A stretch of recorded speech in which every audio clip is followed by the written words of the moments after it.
So there we are with our next chapter, which is by Hyderabad chapter on the future of working from home by Janani Prakash. She's head HR at Quintil Inc. Just before we quickly start off our session, let me quickly thank our founding sponsor, Innovation Roots, which is a leading consulting and training service provider helping organizations to achieve business agility and beyond. It is one of the leaders and pioneers of niche publishing services and well known for content collaboration with global thought leaders, authors, and creators. For more information, you may refer innovationroots.com. I would like to thank our sponsor, Agile. Agile is a product offering from Tata Consultancy Service Limited. It is a purely cloud-based enterprise agile planning tool along with DevOps capabilities. Enterprises can use Agile to adopt agile practices to scale across multiple Scrum and Kanban teams using enterprise scaling frameworks such as SAFe, Disciplined Agile, Less, and more. You can try out Agile for free up to 20 users for 30 days by signing up at agile.io, or you may reach out to us for more inquiries or any exclusive product demos.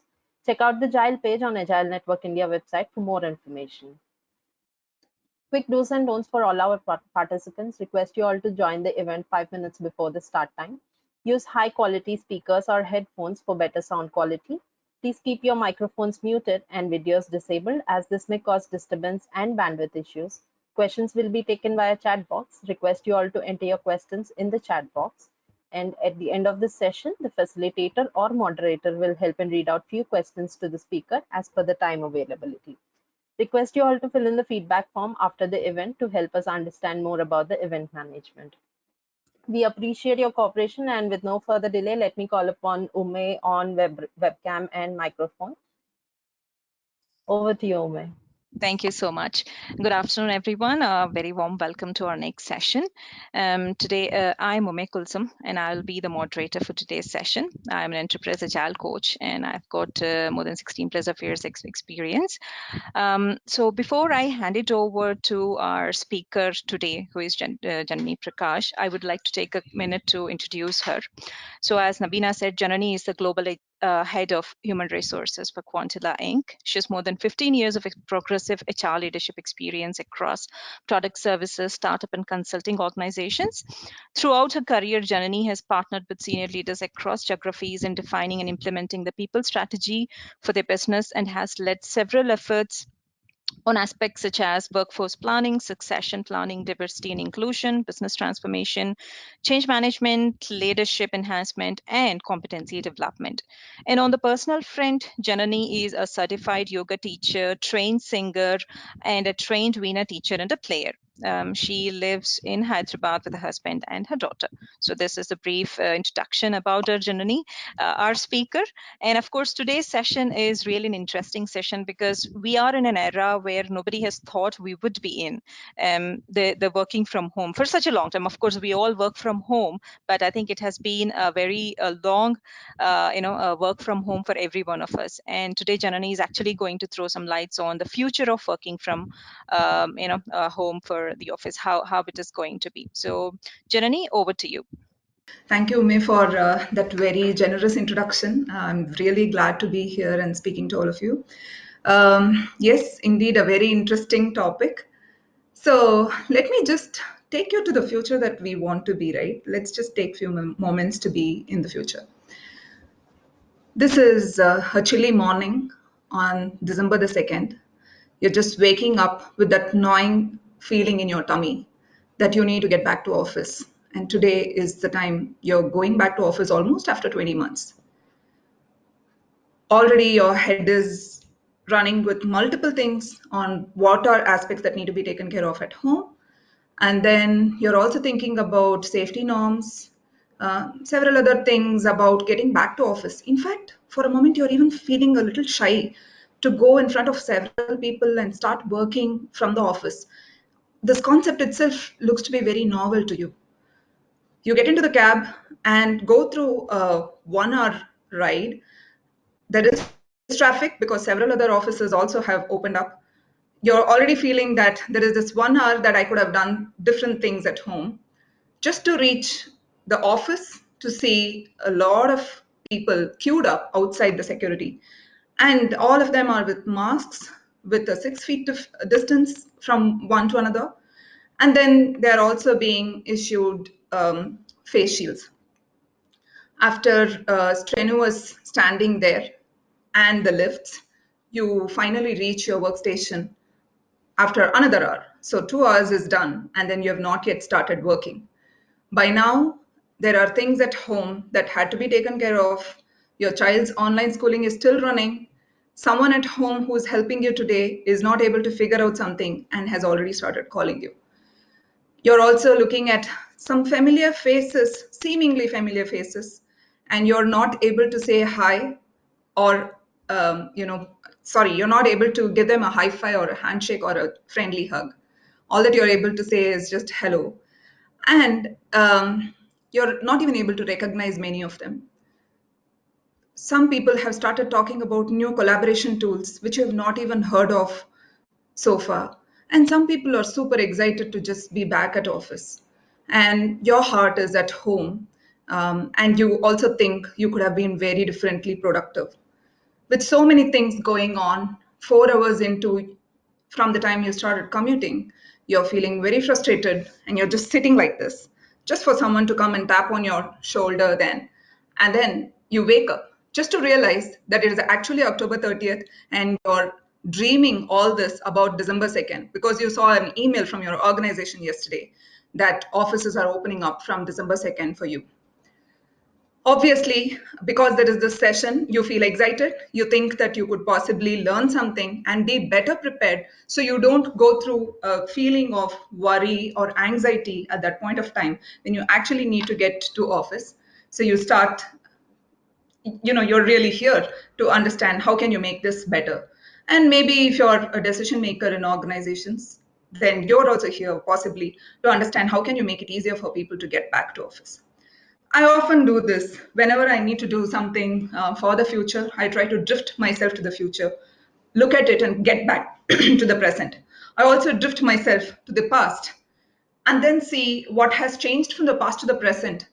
And then from there, have learnings to get to the future, right?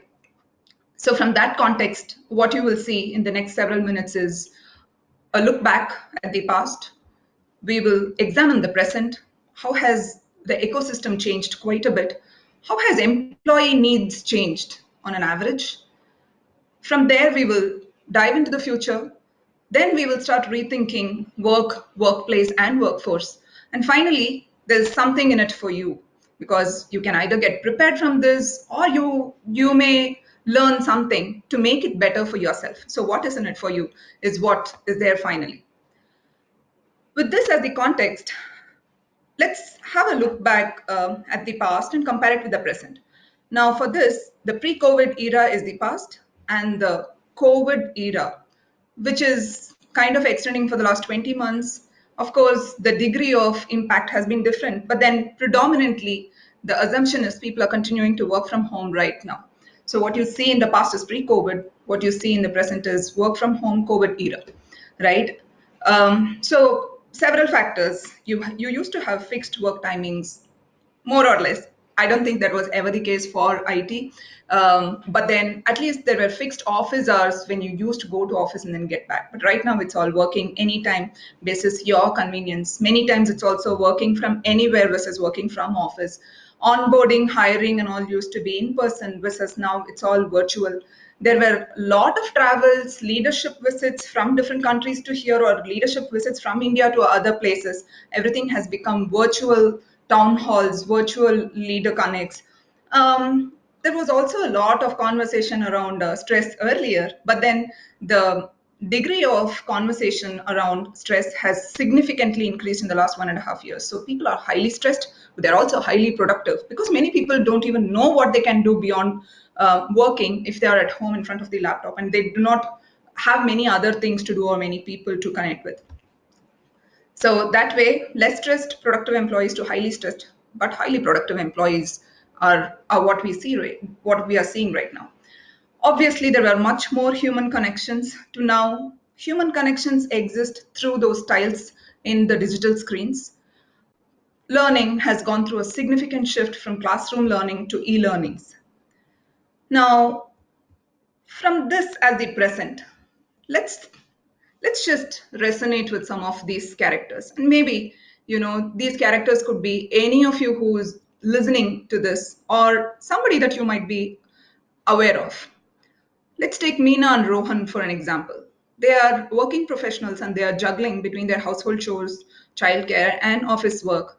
They're able to do it all in the last several months just because they both are doing it together as a team at home. Now they both need to get back to office. There is another person called Anusha. She just loves to get to office because she derives energy from people around her. So she's really looking forward for the change. Parvez, on the other hand, has gone through a self-introspection mode in the last many months and thinks he is just at his best if he's working from home. And he thinks it's really fewer distractions. There are also several sad incidents that happen.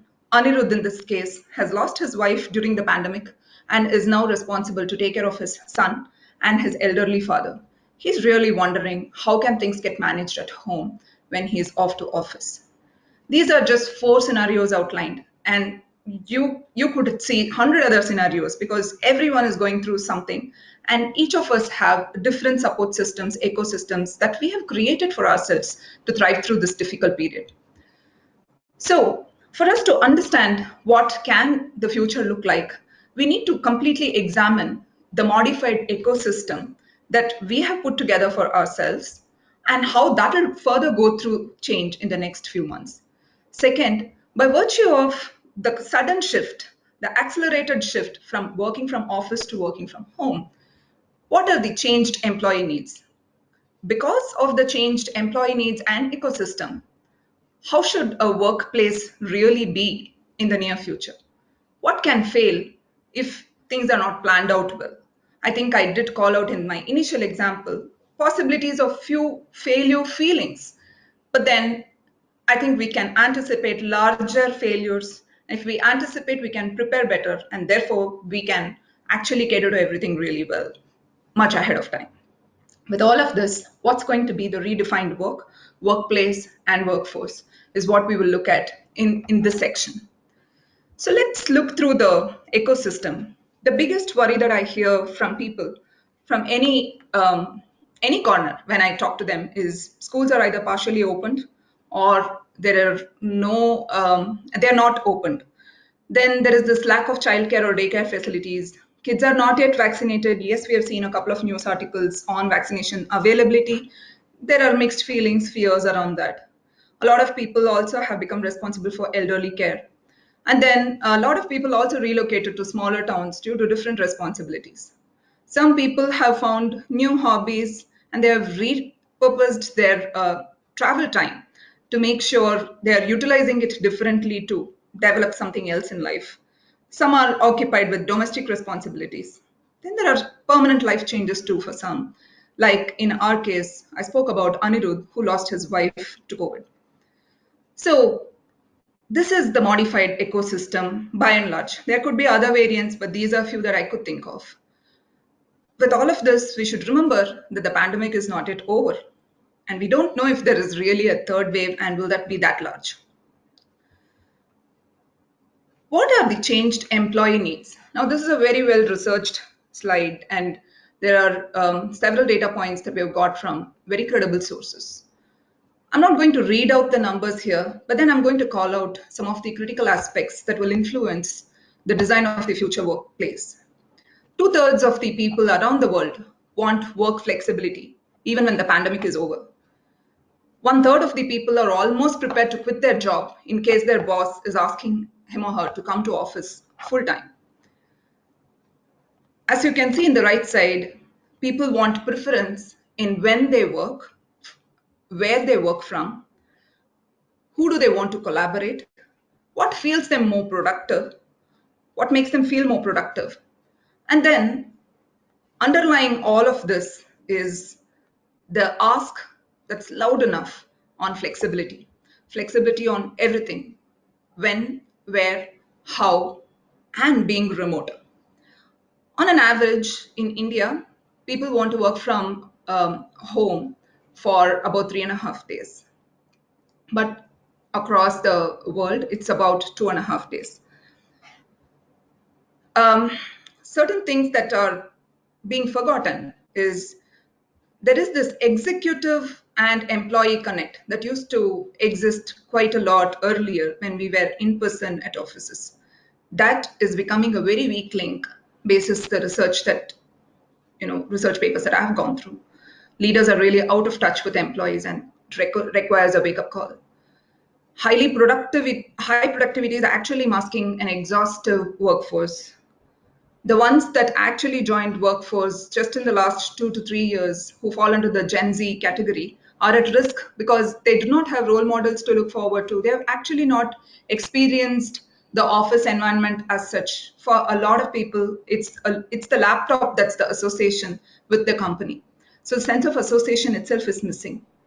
Another important study indicates that actually people, because of the exhaustion of being on calls continuously, people are connected with their immediate teams and not with their extended teams, which otherwise would have happened when we are at office. And this is having a long-term impact on our ability to innovate. So the employee needs have clearly changed. Now let me ask you this question. What do you most look forward to when you return to your workplace?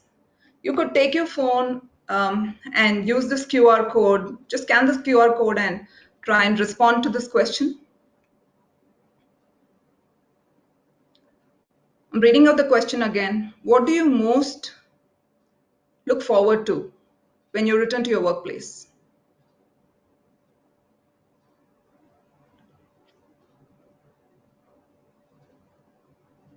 I'm going to seek the help of my colleague here to check if we have enough responses. Friends, infrastructure. People are looking forward for these two.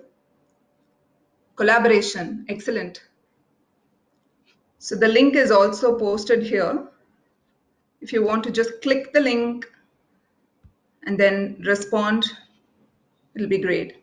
Okay, eating lunch together, meeting real people, discuss on whiteboard. Oh, ask me about it. I've missed it a lot actually. Better interaction. Face-to-face fights. Okay, looks like employee issues could pick up. All right, we'll probably give about 10 more seconds and then we will shift back to the presentation. Sharing ideas, excellent. Yes, we did speak a little bit about innovation, ideas, yes, very important. Ease of communication, absolutely. There is just no replacement to face-to-face communication. I think we have some very good answers, some real answers as such. Impromptu meetings, yes, that's also right. Okay, let's get back to the presentation. Thank you for your active participation in this poll. So let's look at the presentation now.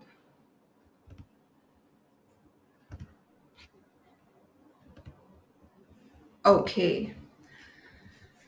So if this is what you want, right? You wanted meeting with friends, impromptu meetings, collaboration, real conversations, having lunch with friends. Really, no one has actually pointed out saying, just come and work from office alone. No. So clearly this indicates that the purpose of the workplace has changed. And then even people who are coming to office are going to have meetings with different purposes. So the meeting dynamics are going to change. And many times you may not have everyone in the office. You may have some people remote and some people at office. So the dynamics are certainly going to change. Then remain flexible with your return to work expectations. Either you're an employee or you're an employer, right? There has to be some level of flexibility. So what's the new purpose of workplace? I think some of you have already told it very clearly that it is to collaborate and meet. It's to really start getting back the human connections that we get at work. So if that's the real purpose and we're not going to come to office to work from a start time to end time, just alone sitting on our desk, how should offices be designed? There have to be more meeting rooms. Maybe individual desks should be replaced with collaboration desks. We should have more spaces that are well lit for formal and informal gatherings. And why did I say well lit and colorful spaces? Because they actually enhance innovation and collaboration.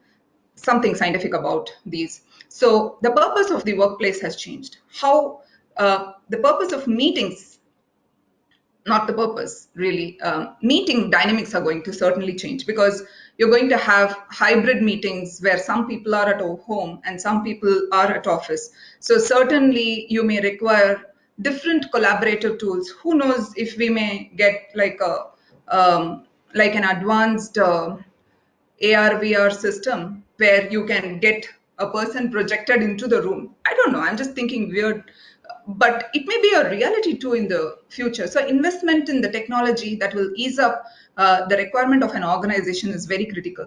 And therefore, why should you get sophisticated collaboration tools is a big question organizations should ask for yourself, and employees, you should certainly think about learning some of these.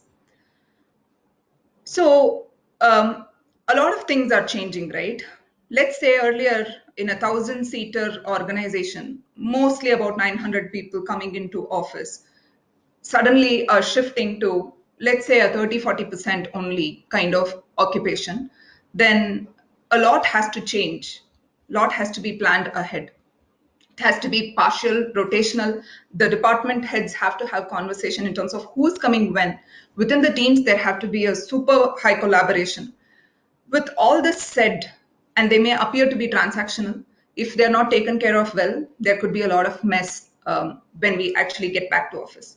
So enhancing connection and collaboration is certainly one of the biggest aspects. And you also called out the same. Builds a sense of belonging, fuels innovation, creativity, problem solving, provides opportunities to learn from role models. This is a very critical point. Growing up in my career, I've seen several role models and I've been able to learn a lot seeing them as to how they are carrying themselves, how are they responding to questions.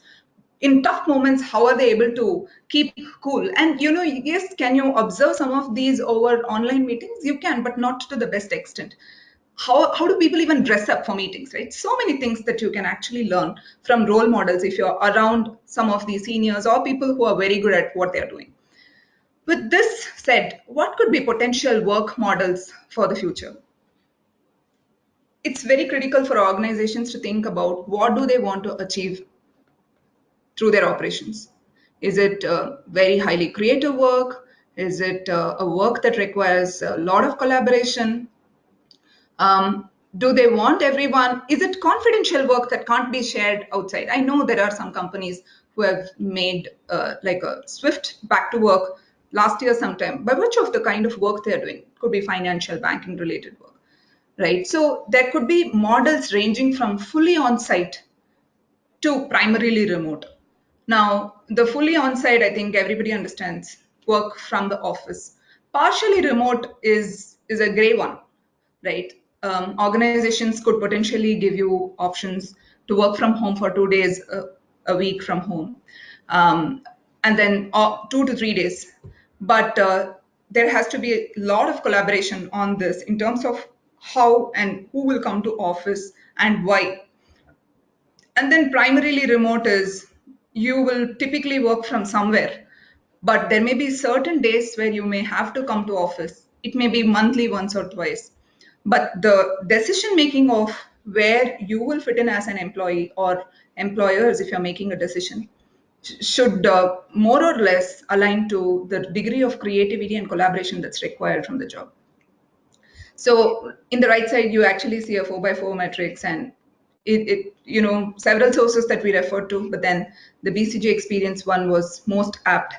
In between, there are variants. Like I have middle level creativity and average collaboration required. Use judgment. See to it if you want to come to office or no. Another aspect is it's not like you need to come to office and then you work whole day in the office as well. It could just be like 2 hours for a specific requirement. That's what I'm doing. If you see, like ever since I joined Quantella, I am going to office for 2 to 3 days in a week, and it is specific for few hours in a day for very clearly carved out purposes of collaboration and working things together with the team. So it could be like that too. It's not really black and white. Now, I'll ask you another question. Which work model would you prefer?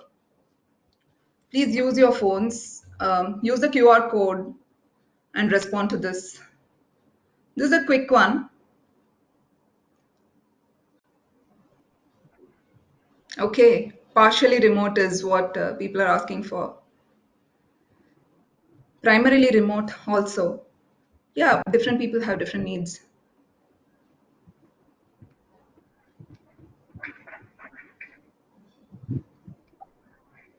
Okay, last 10 to 20 seconds and then we will move back.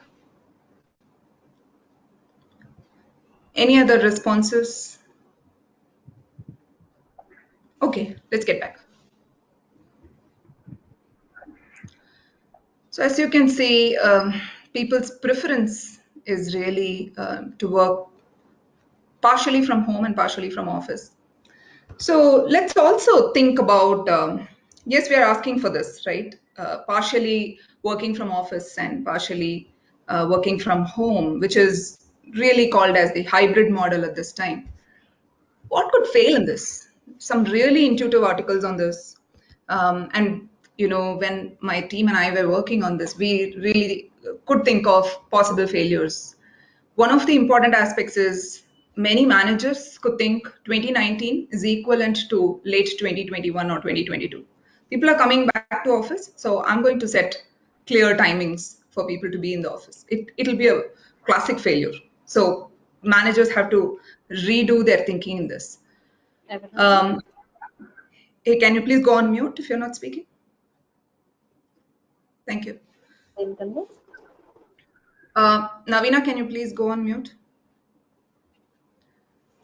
There is also a possibility of some people getting excluded because they are unable to come to office, and some people getting additional information just because they are at office. So information parity, communication, all that could go through a shift and could bring issues in the team. Because of all this, there could be team conflicts. Well-being anyway has been taking up a very different shape in the last 20 months or so. Mental well-being actually could become very high because there is this FOMO, fear of missing out. If people are at home versus at office, there could be cliques formed within the same team because just two people are able to go to the office and two are not able to go, or same two people keep going, and there is additional bond that's developed between them, and therefore the others are getting excluded. All of these also are possible from an employee perspective. From an organization perspective, if policies are not re-looked at or if offices are not really up to this, there is a lot of hype around getting back to office and hybrid work model as well, right? If all of this hype also is not actually getting translated to something that's meaningful and useful for people, and days just keep getting longer and work is not getting done as much, then I think these are going to be failures, opportunities to fail. The good news is we have already thought through all of this. If these are the options for us to fail in one or the other way, then what should we be doing? Where should we start? Again, as I started in the beginning, it's important to step back to step forward. So you step back several steps, in fact, and then think about what is the work that needs to be done. What are the skills and competencies needed for that work to be done? And then what's needed to get that work done efficiently? Who should be doing the work? So a lot of questions around workforce. Should it even be full timers? Should it be part timers? Should it be freelancers or should it be somebody else? Can some part of it be automated? Don't know, but really have asking some real questions there. And then what's the ecosystem and what are their needs? Again, this is a lot around setting up work from home offices, or giving the right ecosystem in the office, or providing that support system that enables people to come to office for few times, right? So what's the ecosystem required for the workforce that you are targeting for your organization? How can organizations cater to them? Then the workplace itself. I think I spent a lot of time about the workplace. What are the workplace requirements to do the work? What technology and collaboration tools are required? How humanistic can the workplace become? Um, After pondering all of this, I want to put things to perspective because I've just spoken about a number of aspects. I want to call out some of the key areas that we need to consider at this moment. Work from home is definitely here to stay. Work from office may never go back to 100% like earlier.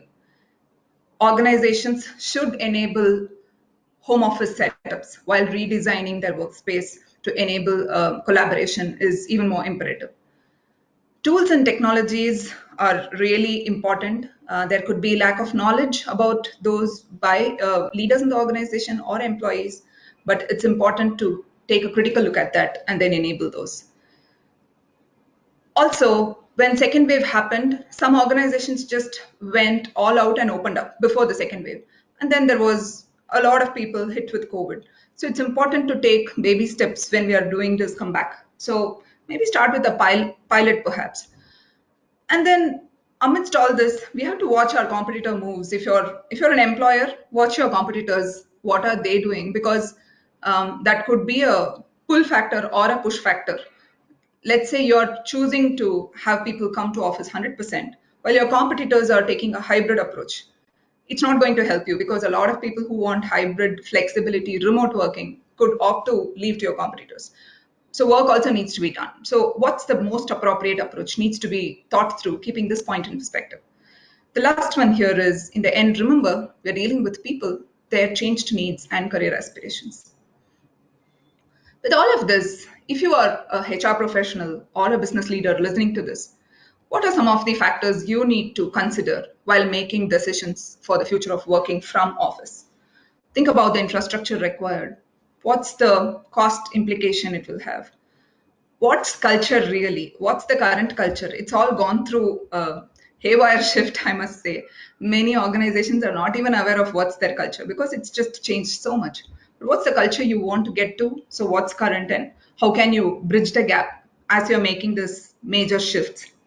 What's going to be the team composition? What's the organization need and individual needs? What could be creative ways to attract people to get back to work? Last year, when the vaccines were just coming in the US, I heard some organizations there were actually thinking of giving some subsidiaries or some additional goodies for people to get back to office after vaccination, because in the US generally it has been partially remote working and now it's almost heading to fully remote working, right? So people really wanted people to get back to office. The business leaders really wanted. So there has to be some creative ways that the leaders start thinking of to get people back to work. Reimagine possibilities. It need not be like if you're having 25 people in a particular location, you need to have all 25 travel to your location. I mean, different organizations have different needs. But then, is there a possibility for you to look at co-working spaces being rented out just for that, or increase travel budgets if the numbers are fewer? So there are so many of these options that you could think of. If you are an employee, right? Let's say you are a Rohan and a Meena who have a child to manage, maybe you have other domestic responsibilities. You're also wondering, do I even have a voice to ask what I need? There are opportunities to voice out. Organizations typically run surveys to ask, what are your needs? What are you going through? Where are you? What will be your future needs? But then you will have to respond to those. Or if, let's say, you're in an organization where they're not asking you because they're also just figuring it out, it's important for you to voice out to your reporting manager or to people that you think could influence the decision in terms of what's your changed ecosystem, what is the infrastructure need that you will require. How can you prepare yourself as an individual who is in the professional field, right? So it's important for you to anticipate changes and prepare yourself. Just go through some trainings to learn using different collaborative tools. Proactively make sure that you're not feeling excluded, and I deliberately call it out here. Sometimes you get excluded, sometimes you feel excluded. So we have to be very clear on what we are feeling versus what we are getting, right? So it's important that our mindsets are kept right that way. Rethink ways to take care of your domestic responsibilities, parental care or child care. We all were just thrown into the swimming pool when we did not know how to swim last year in the March timeframe, right? We did not know how to work remotely completely, but all of us figured out. I'm not saying that it's going to be same right now, because you have seen the boons and banes of being at home, and you also know what is it to be at office. And right now, the brain could actually act in the example that I initially called out. When you're hitting the office on day one, your brain could say, yeah, this is all very familiar. Actually, I know it. I can be at office. But then so much has changed. And then the same brain only tells you, no, this may not be possible. I'm bewildered. So it's important to think of this proactively and say, my domestic responsibilities have changed, and what can be helpful for me to deal with all of this much more seamlessly and gradually, because I don't think companies are going to ask people to come back within a week's time. They'll say, come back after 2 weeks, come back after 3 weeks, or after 3 months. Different organizations take different approach, but for sure you are going to have some time to plan. So please plan is what I would say. It's also important to have a rotational office visit in coordination with your partner or family member. In our example, the first slide I spoke about a couple working, Rohan and Meena. Maybe they can set a rhythm between them, and both of them can have conversations in their office to say these are the only possibilities, because daycares are not open, my child needs to be taken care of. I think many can resonate with this because that's a real problem. Finally, I think we should just approach this with optimism. How many people in our generation have an opportunity to go through this entire shift?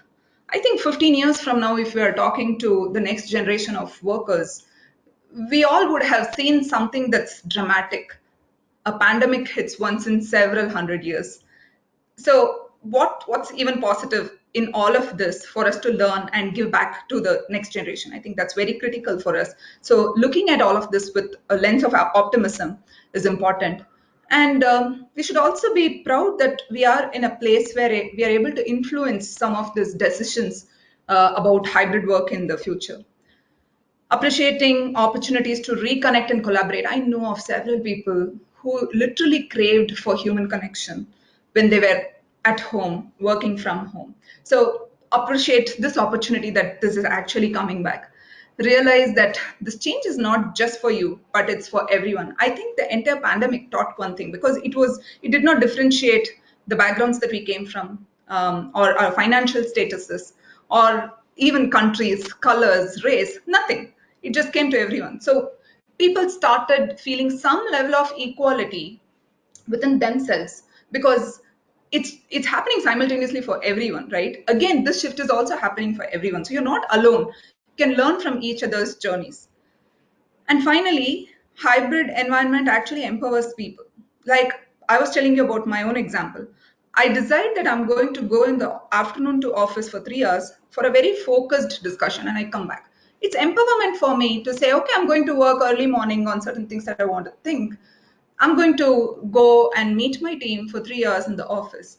And it's all setting up a rhythm with our team as well, right? And then it also gives flexibility in terms of how the teams can operate within ourselves basis the times that we are most productive in. Like in my team, a couple of them are very comfortable working late night, because that's when they can think and do work, and I am an early morning person, so it just works so perfectly for us. There is no delay, but we have found a rhythm. So hybrid actually empowers people is what I would say.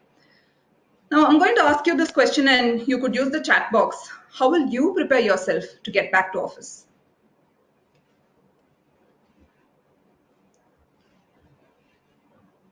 How will you prepare yourself to get back to office? Please use the chat button and respond.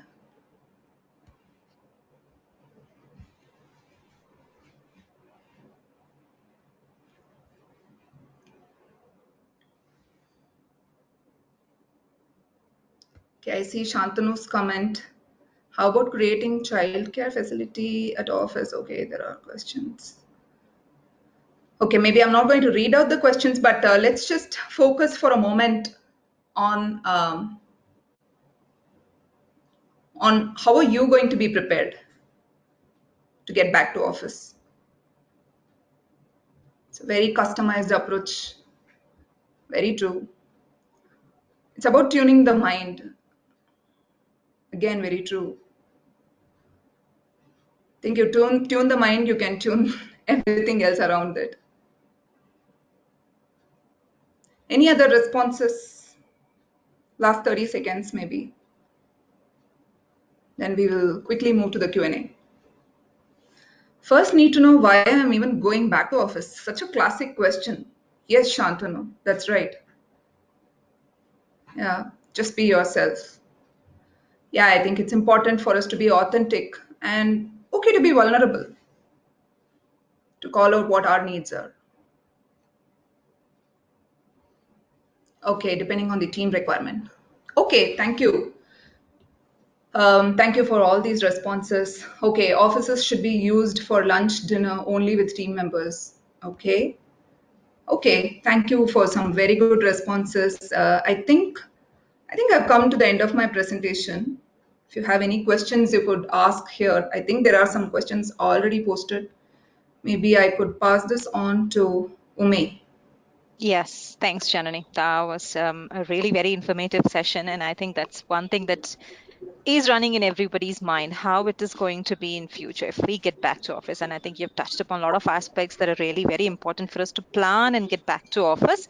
Well, there are a couple of questions that I would want to read out for you. And the first question is, what in your opinion are the top 3 worries for employers as they're planning details around hybrid and inviting employees to rejoin?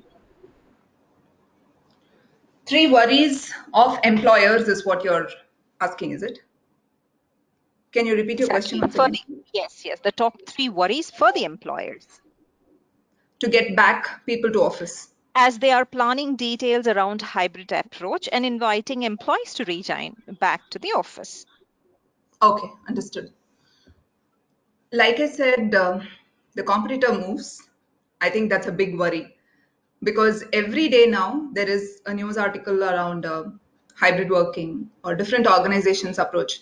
There's even a website that I came across where every day there are updates about which companies are taking what approaches and how much percentage of people are actually going to come back, right? So that's one of the worry points, especially if you're thinking you should have like 80% of the people coming back while your competitors are doing 20%, 30%, it becomes difficult. The second aspect is what's the incentive for people to come back? Why should they come back to you, first of all? And then third is the fear of unknown. They don't know how things are going to change for organizations as well, right? For leaders as well. They don't know if, because in the last year plus, most organizations have also increased their headcount by 30%. Or it could be replacements also. It could be freshers plus hiring also, right? So 30% to 40% of the people have actually gone through a churn, rotation, or newness. So they don't know what they don't know. And that, the fear of the unknown, I think, is really big, and they don't know what to plan for because of that. I think these are the 3 things I would say. Yes, absolutely, Jen. And I think the fear of unknown is the biggest thing because we are not sure, what's going to happen next in the future with a lot of things still lingering around, right? We've been hearing cases, a lot of cases, and a new virus is just coming in. Absolutely. Thank you. And we'll move on to the next question. Shouldn't the team decide when to come to office instead of the management telling them that they must come X number of days a week? Do you think creating a framework where the teams can decide and the company helps them is important? Yeah, I don't think there are only 2 approaches. You know, there are sometimes you have a 5-point scale or you have a 2-point scale while responding to questions. Probably for something like this, there must be like a 7-point scale, right? Even if I draw a spectrum of fully remote to fully working from office, there is easily like a spectrum of 7 different options. I would think the framework could be a guiding principle in terms of just saying these are the 7 options that are available for you to pick up from. Is there anything that's beyond? Please have a discussion. But in these 7 options, possibly you could pick up. Why? Because people don't know how to figure out, right? Therefore, a guidance could certainly help. And the 7 options could be like this: fully remote, 1 day from office, 2 days from office, 3 days from office, 4 days from office, 5 days from office. Now, this doesn't total up to 7, it comes to 6. But then you can have one saying, occasional travel to office. That can be like the 7th option, right? So I think we can give these options, and predominantly most people should get fit into this. And yes, empowerment should be provided to people to make decisions. It has to be a good balance, judgment has to be used. Absolutely. Absolutely. The other question is why the companies are asking people to get back to office. Top 3 reasons. I think I touched upon those a little bit. There is certainly a gap in the executive to employee connect. Leaders are sitting at the top and making strategies. Earlier, they used to walk through the aisle or they used to go to the water cooler. Hear some people talk, or some people reaching out to them and talking, going to lunch tables, meeting some people. The sense of connect was very different to now. If you're not getting into a call, you don't know what's happening. And typically, executives don't get into a call with um, several layers below them. Therefore, there is a huge gap that has already got created, and we need to find ways for minimizing that. The second is overall we are human beings, and human beings need human connections, which is clearly missing. So, sense of connection, belonging with the organization, kept several people. And I think we've all studied enough number of case studies in the past. When times were really bad, when organizations couldn't pay out bonuses or increments, people still stayed back because they had that sense of connect with the organization. That's slowly fading away, right? So that's like another important aspect. Third, many times we say this, you preserve or save for the rainy days, right? I think we saved for several years with respect to our connections, our ability to do work, having role models, building role models. I think we could sustain for last 1.5 years. But what about next several years? Because the organizational ecosystem has changed. How do you build the next generation leaders fully remote? Right? How do you build next generation managers fully remote? I don't know, because these are truly unknown. So I think these are the top 3 that are coming to my mind. Okay. The last question, of course. Have companies analyzed the demographics of the locations that employees are working from anywhere, right? And we know if most of the employees have returned to their native locations, right? So have they shown any inclination, or these employees who have returned, have they shown any inclination to come back or grow the career in their closer locations? I think different organizations are taking different approaches. We have to also be very mindful of the statutory requirements that organizations will have to manage, right? At least I know in very large organizations where people were split across 4 to 5 locations have now gone across 100 different cities within India, right? It's important for organizations to determine what are some of the strategic locations they need to have offices. So options can be thought through by organizations. Employees should have the flexibility to at least move to a closer location or to the location where the organization is asking them to move. Now, if you had, let's say, 3 different locations in India where you were having large operations running earlier, now you could perhaps think of 8 different locations with micro offices or micro satellite offices in 5 locations, having 3 big offices. So that way you cover 8. You could also think of, I think I touched upon it somewhere. You could think of building these co-working spaces, specifically renting out on certain specific days. That also could be an option.